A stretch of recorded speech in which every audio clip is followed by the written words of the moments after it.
goodness. Welcome back to Going for Two with Jack Taylor. I'm so excited. It's been 100 days since we released an episode. Yeah. And you know what? We're not going to talk about why we weren't here. Because you know what? We're back. We are back. And it's baseball season. It's a beautiful day in Starkville, Mississippi. And we had snow last week, 80 degrees right now. And oh my gosh, it's baseball season. What a great time. Whew. And as always, the one thing to remember, it's not the heat that'll get you. It's the humidity. Yeah, remember that last week when it was like 9 degrees in the morning? Yeah, that humidity was just getting you. Okay. All right, guys. So today, we have a few main topics. Yeah. You know, we're going to talk about the team situation. We're going to talk about this week coming up. Mm-hmm. And then we're going to talk about a little bit of the SEC. And then, you know, most of our show is just Instagram questions. Yeah, even if we didn't get any, we'll just send them to ourselves and act like y'all sent them to us. Yeah, nobody has to know. Nobody's gonna know. All right, so to start off the show, though, we really do want to talk about the most important topic, Flow Sports, and how we hope we never have to deal with that again. Yeah, no one canceled Flow Sports already? Go and this is your daily reminder to cancel Flow Sports. Yeah, both of us, neither of us actually bought the Flow Sports subscription because why would we want to watch the top 6 teams in the country battle it out? That sounds like a poor display of baseball at that point. Like you already know I don't care about college baseball, but the top 10, no. Nobody wanted to watch that, I don't think. Yeah. So, but I mean, great tournament to start the season. It was a lot of fun. Mm-hmm. You know. I told Hunter before the season started, before that tournament, we could go 0-3 that weekend, and I would have, not been happy, but I would have understood because, you know, probably 4 of those teams are going to be in Omaha at the end of the year, and I think we might be one of them. But what did you think about losing to the one team that I bet you would have thought we'd beat?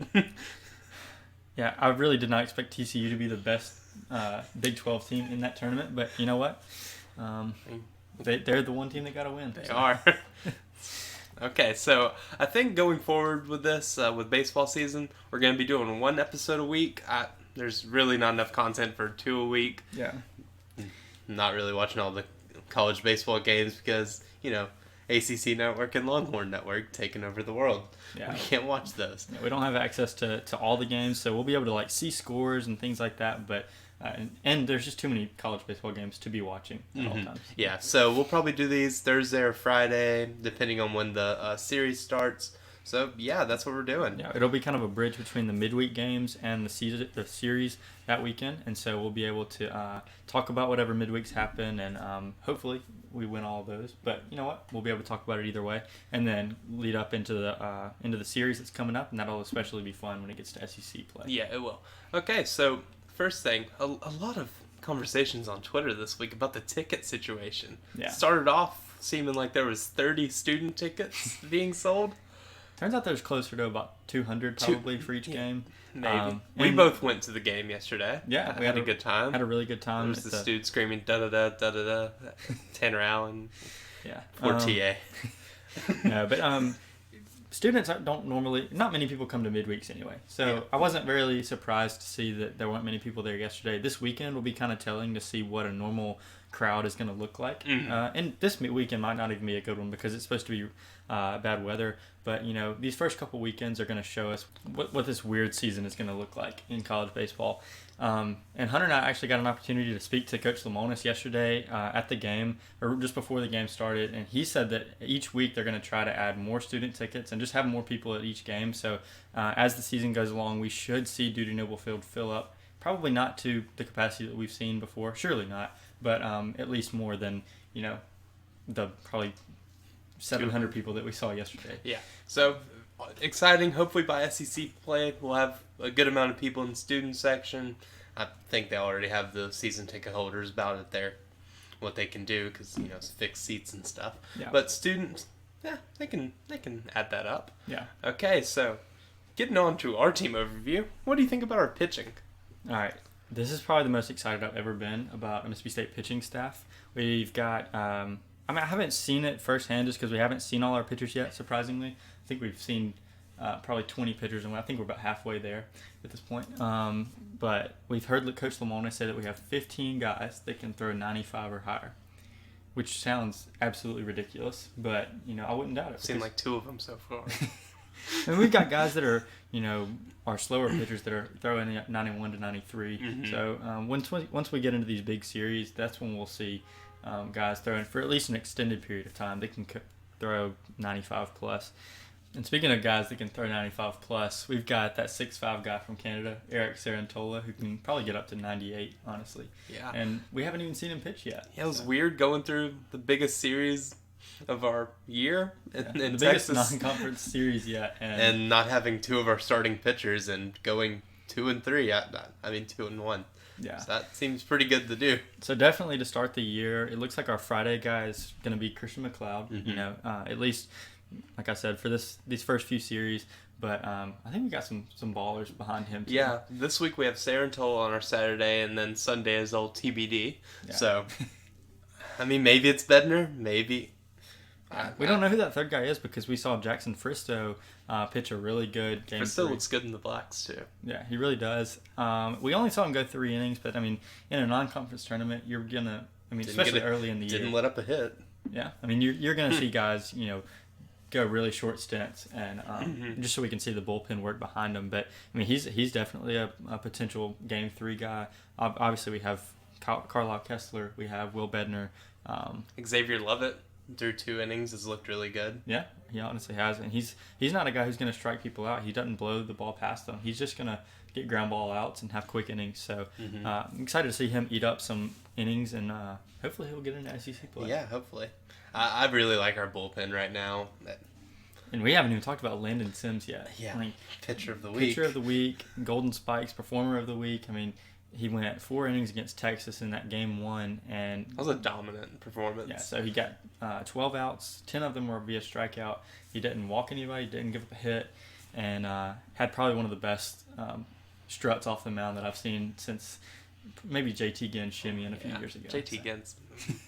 But he just brought energy to the team, and I'm excited for him to do that throughout the year because I think he's the guy for that. Yeah, and over the Texas series, we saw a man called Rowdy Jordan. Oh my gosh! Absolutely pop off. Yeah, he might be a little guy, but he's packing a punch this season. The biggest park in the MLB, and dude just hitting tanks out there. And then Cameron James was really cold throughout the whole week, and then at the end he gets his bloop single, and then he comes in the Tulane game and has the game of his life. Yeah, first inning home run really set the tone against Jackson State, and that's important in those midweek games because the opposing team is always going to come in. This is their biggest game of the year. They're playing at Duty Noble Field against Mississippi State. They pitched their pitcher that threw 100 pitches Saturday. Yeah, and then you got us. Obviously, we're calling it a midweek game. It's just. It doesn't matter. It's not one of these big weekend series, so we don't really care about it as much. So setting the tone early is really important in those games. Yeah. Because you get behind, then you have to have an 8-run comeback, like have Elijah McNamee hit a walk-off home run against Memphis or something. But bats have looked pretty good. It's early in the season. Just gotta wait for people to kind of wake up and stuff. And then defensively, we've had a few errors that. I think that's about normal. Yeah, I don't know a lot about baseball, but I could see how that would make sense. Yeah, we've seen it plague us in 2 games. The TCU game, we probably win that game if we play clean in the field. Against Jackson State yesterday, it wasn't as big of an issue, but we did have a few runs scored before Jackson State even got a hit just because of walks and errors. So try to avoid that, but I know one thing against Jackson State, we started Luke Hancock behind the plate as catcher, and that's usually where Logan Tanner's going to be in a normal game, just because he's a better defensive catcher, and I think Logan Tanner's bat is pretty good, but Luke Hancock is locking himself in for the DH role. He is on fire right now, so he'll definitely, or I say definitely, I hope he's batting this weekend against Tulane because we really do need another bat besides Rowdy that can hit the ball out of the ballpark. I agree. And having a center fielder that can hit home runs, I'm not saying I prefer that to these slap singles that we got used to with Jake Mangum, but it is pretty awesome to see our leadoff hitter be able to hit bombs. I don't know. If Jake would have hit a bomb in Omaha, that would have ruined the rally. Man. What a horrible take by anyone who has ever had that take. Yeah, a little throwback to that. So in the Auburn game, 9th inning rally where we came back and walked off on them, the whole rally got started by Jake Mangum hitting a double, and somebody was like, I'm really glad it wasn't a home run because That would have been a real rally killer before the rally even started. They would have hated to see Jake Mangum. The leader of the team hitting his 5th career home run in Omaha. Yeah, that would have been a real drive killer. But so that being said, I mean, early in the year we've seen 4 games at this point. Defense is going to pick it up, I know, and we're gonna play cleaner games. And we're gonna see TA hit some bombs here in a little while. Hopefully. Yeah, I mean, even when he's not hitting bombs, he still was productive yesterday. I mean, scoring runs, getting walked, which is just what he does best. He has the best eye at the plate out of anybody on the team. So not worried about that at all. And like we said, our shortstop, Cameron James, has picked it up. And so hopefully that continues and just gets better as the year goes on. So yeah, this weekend we have Tulane coming into town. Yeah, that's, I mean, in terms of RPI, a top 50 team. Yeah. And so a series win, I hope for a sweep against them, and that'll be pretty important for us. Yeah. Tulane, they're 2-2 right now, but it's early season, so I mean, what do you know? Yeah. They could be great, they could be but they're top 50. They should, or they were last year, and they still should be. Yeah. So yeah. It will be a great uniform matchup, though. No, absolutely. Regardless of what happens. I mean, I think they might have the best powder blue uniforms of anybody in the country. I don't know of anybody else that we would play that wears powder blue, but there's a few little league teams that do that. I think so. Yeah. Maybe. I don't know. That seems according trendy. to Jim Ellis and Ron Polk. There is one little league team in Mississippi that wears those. That is actually looking pretty good this year. Number 1 in the country. Yeah. Just to expose that, we are talking about Ole Miss. And you mean Ole Miss? And that was a mistake that Jim Ellis made. A mistake, yeah. I mean, who knows? Jim Ellis is a funny guy. He could have been. What a legend! He could have been saying that on purpose. But honestly, I mean, you look at the top teams in the country, and you're going to see a lot of SEC teams. It's Ole Miss, Arkansas, Vandy, and us. We're all in the top 5. Florida is just knocking at the door, and after those 5 teams, it's pretty much a big gap before you get to anybody else in the SEC. Mm-hmm. You got a few more teams that are ranked in Auburn, South Carolina, maybe Georgia, but I mean those top 5 teams they're really good. Yeah. I mean, this is another year. I mean, it's another year in SEC baseball. You could have 5 or 6 teams in Omaha, but just the way that the seeding and brackets are going to work, it's probably going to limit us to about 3 or 4, which, dang. Yeah. So, can we talk about Ole Miss's TikTok for a little bit? Just a little bit. That did happen this offseason. I know we mentioned it in football season, but it's baseball season now. Their TikTok, when it's not the most cringe thing ever, it's kind of funny, some of it. I'm not going to go on air and say that it's funny. I can't admit that. But we can say that they haven't beaten us in, 1,200 days? And when we point that out to them, when Barstool, Mississippi State points that out to them, they have more TikTok Do you think they'll come back with that? They may. I would have to assume that the intern that was responsible for that, maybe not. Dude, that was fired. JRP. What are you talking about? Yeah, John Rice Plumlee is running the account. And speaking of the golden child, hit a home run. Piano Man, yeah, he hit a home run yesterday. So my only hope is that he just takes the team by storm, starts in right field, and when Ole Miss comes to start full, our student section just gives him an earful for 3 games. Cyberbullies that man. Just gives him an earful for 3 straight games because some poor right fielder for Jackson State last night got heckled and committed 2 errors and got picked off at first base. Poor guy. I kind of felt bad. He did break up our no-hitters, though. I think he deserved it. Yeah. But I can't imagine. I mean, I've been out there for a couple of games when right fielders are getting what's coming to them. But John Rice Plumlee being on the football team, getting benched, I mean, I feel like that's more fuel for this fire that's Think coming. we can get Errol to come back and get in the right field? Errol Thompson visiting his son. Bring your son to work day, maybe. Man, it's going to be a lot of fun. I can't wait for SEC play, and I can only just hope for a small amount of normalcy for that. But yeah, like we said, I mean, the SEC is stacked with baseball teams this year. We are going to have some really good home series. We get to play Arkansas here.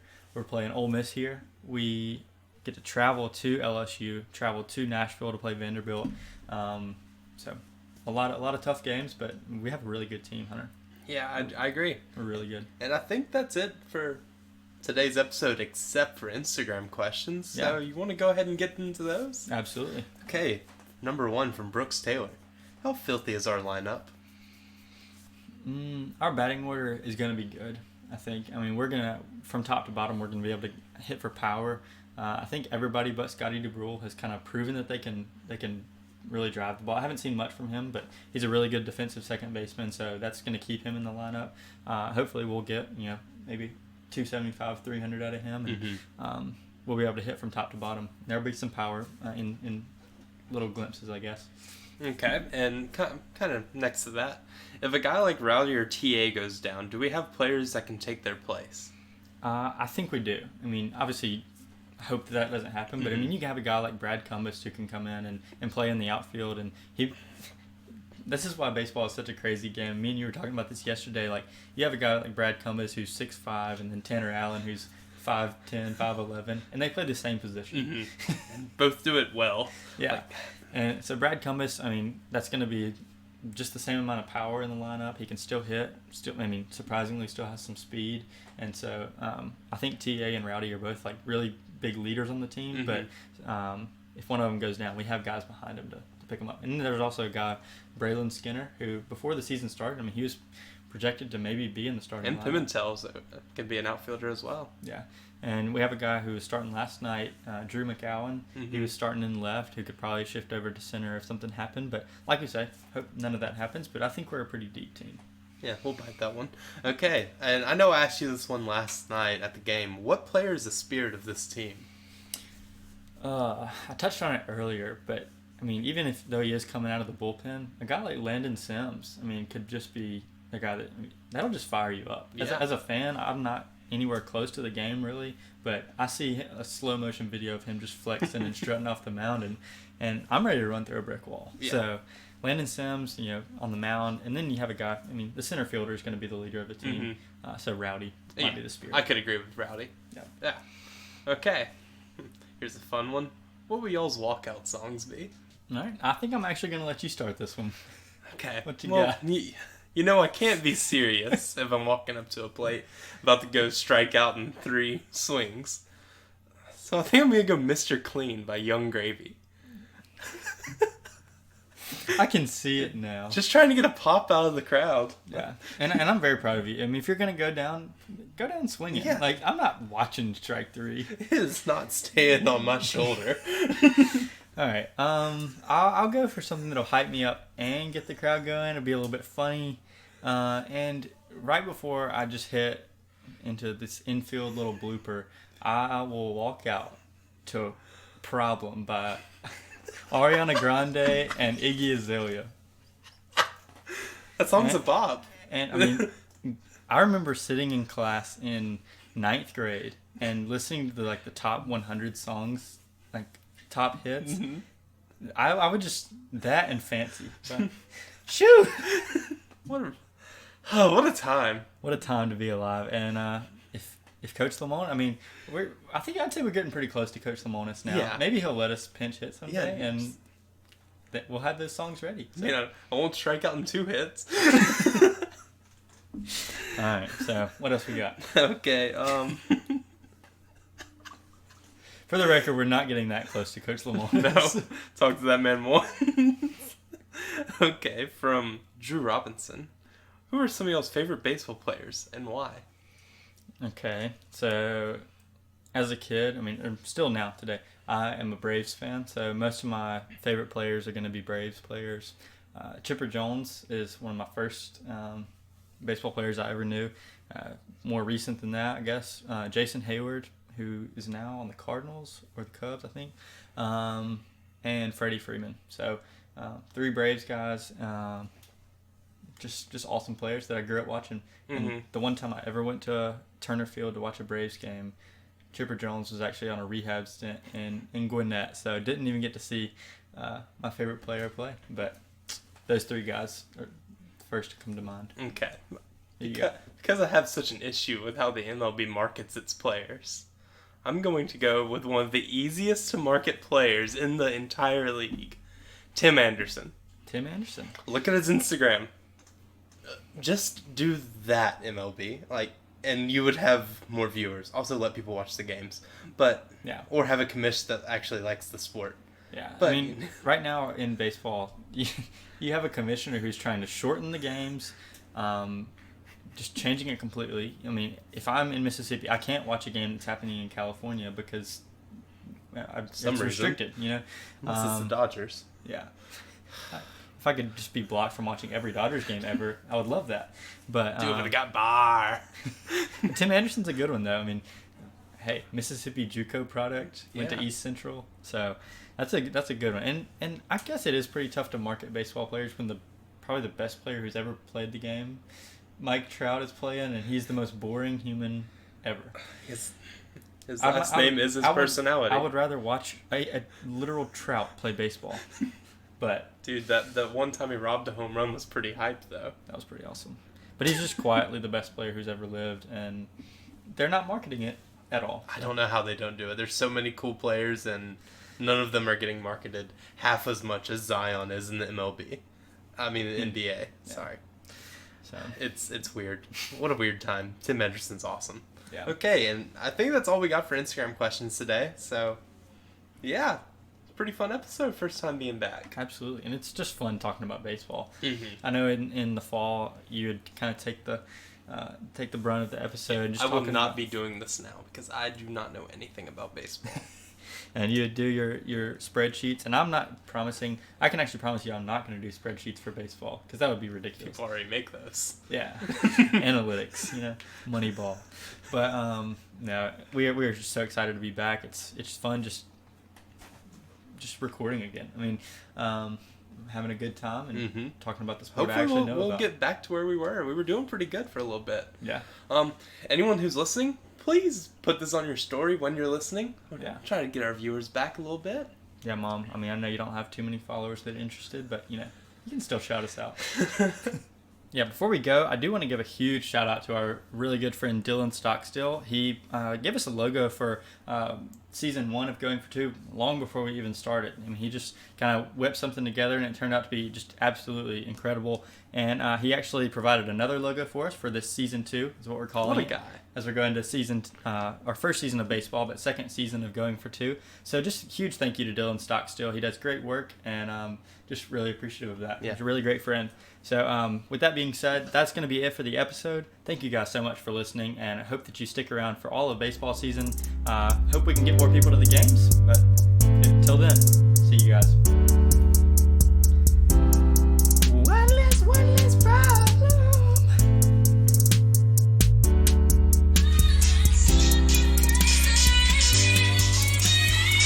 Rowdy. Less problem without you. I got one less problem without you. Woo! Oh, this is the worst.